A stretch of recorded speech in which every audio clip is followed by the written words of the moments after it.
இன்னைக்கு நம்ம ஸ்க்ரீன்மேட் சேனல்ல டைரக்டர் கமல் பிரகாஷ் இயக்கத்துல ரிலீஸ் ஆயிருக்க கிங்ஸ்டன் படத்த பத்தி பார்க்க போறோம். இப்ப இந்த படத்தோட ஒன்லைன் என்ன அப்படின்னு பார்ப்போம்.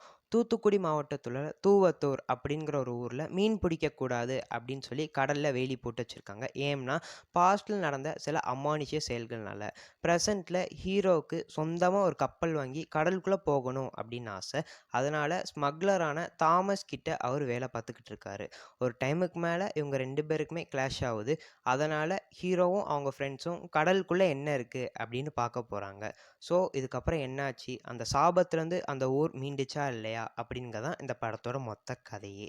கேஸ்டிங்கை பொறுத்தளவுக்கு ஜிவி பிரகாஷ், திவ்யா பாரதி இவங்க 2 பேரும் மெயின் லீடா நடிச்சிருக்காங்க. இது போக சேட்டன், அழகம் பெருமாள் இவங்க 2 பேரும் ஒரு முக்கியமான ரோல் பண்ணியிருக்காங்க. அது போக ஹீரோவோட ஃப்ரெண்ட்ஸா நடிச்ச எல்லாருமே ரொம்பவே சூப்பரா நடிச்சிருந்தாங்க. அப்புறம் படத்தில் நடித்த எல்லா கேரக்டருக்குமே நிறைய ஸ்க்ரீன் ஸ்பேஸ் கொடுத்துருக்காங்க. சின்ன சின்ன ட்விஸ்ட்டுமே அங்கங்கே ரொம்ப நல்லாவே ஒர்க் அவுட் ஆயிருந்துச்சு. ஜிவி பிரகாஷ் இந்த படத்துக்கு ரொம்பவே நல்ல மியூசிக் போட்டிருக்காரு. இந்த படத்தோட ஒட்டுமொத்த கிரெடிட்ஸுமே சினிமோட்டோகிராஃபரான கோகுல் பினாய் அவருக்கு தான் போய் சேரணும். சினிமோட்டோகிராஃபி அட் இட்ஸ் பீக் அந்த மாதிரி தான் இருந்துச்சு. இது போக லைட்னிங் ஆகட்டும், சாய்ஸ் ஆஃப் கலர்ஸ் ஆகட்டும், இது எல்லாமே அவ்வளோ சூப்பராக இருந்துச்சு. இந்த லோ பட்ஜெட் படத்தில் விஷுவல்ஸ் எல்லாமே அவ்வளோ ரிச்சாக சூப்பராக இருந்துச்சு.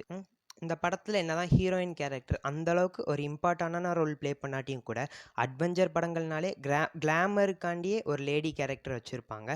ஆனால் இந்த படத்தில் அந்த மாதிரிலாம் ஆப்ஜெக்டிஃபை பண்ணாமல் ஒரு சைட் கேரக்டர் மாதிரி தான் இருந்துச்சு. அப்புறம் சேட்டன் கேரக்டரும் சரி, ஸ்மக்லர் கேரக்டரான தாமஸும் சரி, அவங்க 2 பேருமே அவங்க ஆக்டிங் ஸ்பேஸ்லேருந்து அவங்க ரோலை அவ்வளோ சூப்பராக கேரி பண்ணியிருந்தாங்க. இந்த படத்தில் மொத்தம் 3 டைம்லைன் இருக்குது. கிளைமேக்ஸ் ட்விஸ்ட்டை கவர் பண்ணுறதுக்காண்டி லேயர் மேலே லேயராக வச்சு டைம்லைனில் முன்ன பின்னன்னு போயிட்டு வந்ததுனால லைட்டாக சொதப்பிட்டாங்களோ அப்படின்னு தான் தோணுச்சு. ஆனால் எனக்கு இந்த படம் பர்சனலாக பிடிச்சிருந்துச்சு.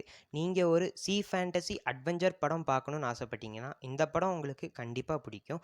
இப்போ இந்த படம் தேட்டர்ஸில் ரிலீஸ் ஆயிருக்கு. ஃப்ரீயாக இருந்தால் போய் பாருங்கள். தேங்க்யூ.